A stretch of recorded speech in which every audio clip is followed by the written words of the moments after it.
Interpersonal conflicts are the tough ones. We are confronted by the actions, behaviours, words, and the reported versions from others around us. We need to take a step back and ask, to what degree are my personal biases and prejudices affecting this relationship?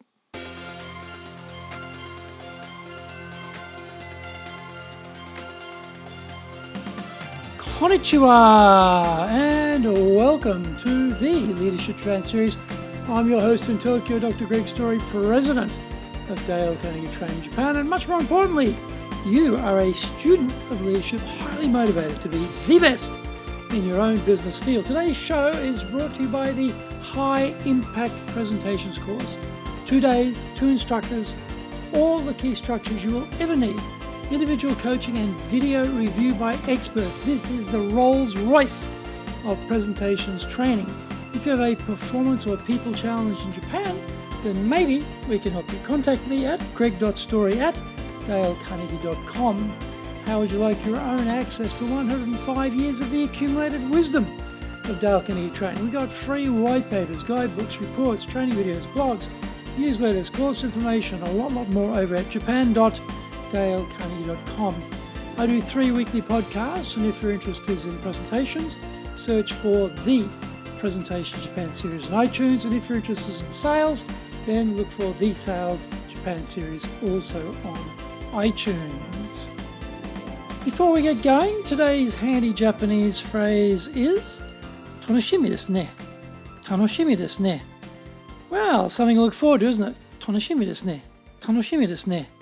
楽しみですね. Something to look forward to. Might be the end of a project coming up, a celebration. It might be about to go on holidays. Anything good that's coming up in the near future, you can say 楽しみですね. 楽しみですね. 楽しみですね. You're looking forward to that, aren't you? 楽しみですね. It'll be good, won't it? 楽しみですね. This is episode number 201. And today we're talking about how to resolve internal conflicts. Business is more fast-paced than ever before in human history. Technology boasting massive computing and communication power is held in our palm. It accompanies us on life's journey 24 hours a day, 7 days a week, everywhere we go. We are working in the flattest organisations ever designed, often in noisy, distracting, open-plan environments. We are also increasingly thrust into matrix relationships with bosses, subordinates and colleagues residing in different climes. We rarely meet them face-to-face, so communication becomes more strained. Milestones, timelines, targets, revenues, KPIs are all screaming for blood. We are under the pressure of instant response and a growing culture of impatience. If our computer is slow to boot up, or if a file takes time to download, we are severely irritated. 20 years ago, we were amazed you could instantly send a document file by email from one location to another. Oh, the revolution of rising expectations. Imagine our forebears, who, when working internationally, had to wait for the mail from headquarters to arrive by boat, and then would wait months for the reply to arrive there, and then more months for the subsequent answer to come back. Super snail mail ping pong. Life was a wee bit more leisurely then, and people had a lot more independence through necessity. Not today. We want it, and we want it now. And look out anyone who gets in our way. We have unconsciously designed a system guaranteed to produce more conflict in the workplace. We can break the conflict touch points into 5 categories for attention. Process conflict. Is this what we are dealing with? How much control do we have in this particular case we are facing? We need to analyse the root cause of the problem and talk to the process owner. They may not be aware this is causing problems for others. We need to diplomatically raise it with them, get agreement, it needs to be resolved, and come up with a joint action plan to fix it.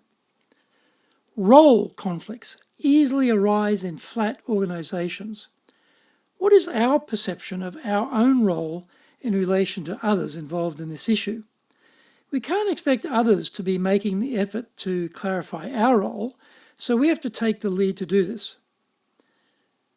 This is hard, but we have to be prepared to change our perception of what our actual role is. We should take the macro view and see where we need to be flexible around our perceptions of our own role to make sure the organisation is moving forward. This may require some changes, and we have to see change as an opportunity for growth and improvement. Easily said. Interpersonal conflicts are the tough ones. We are confronted by the actions, behaviours, words, and the reported versions from others around us. We need to take a step back and ask, to what degree are my personal biases and prejudices affecting this relationship? Are people telling me things to suit their own agenda and stirring me up for no good reason? There are key things we can do to improve the situation, and we usually know exactly what they are, but we don't want to do them. However, we have to commit to making those changes, as difficult and painful as that may be. Don't hold your breath waiting for the other person to change. Take action yourself. This may mean having a direct conversation with your counterpart on the issues. Before you do that, though, forget about what you want for the moment and put yourself in their shoes. Reflect on how you would see the issue from their perspective. This will make it easier to have that one-on-one conversation.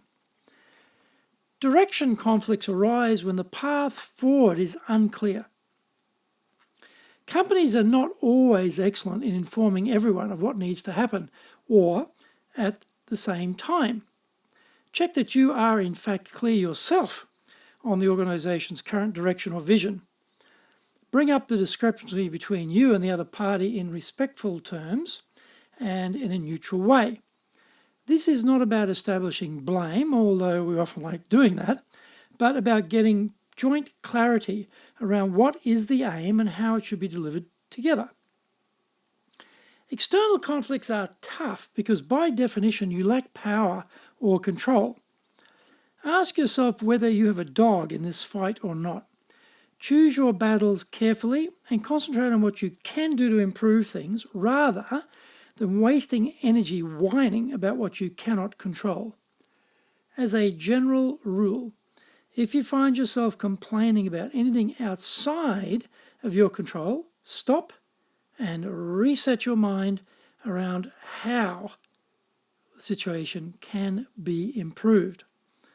Ask yourself, in what way can we continue to move the organisation forward? In the words of the hardest working man in show business, Mr. James Brown, get on the good foot.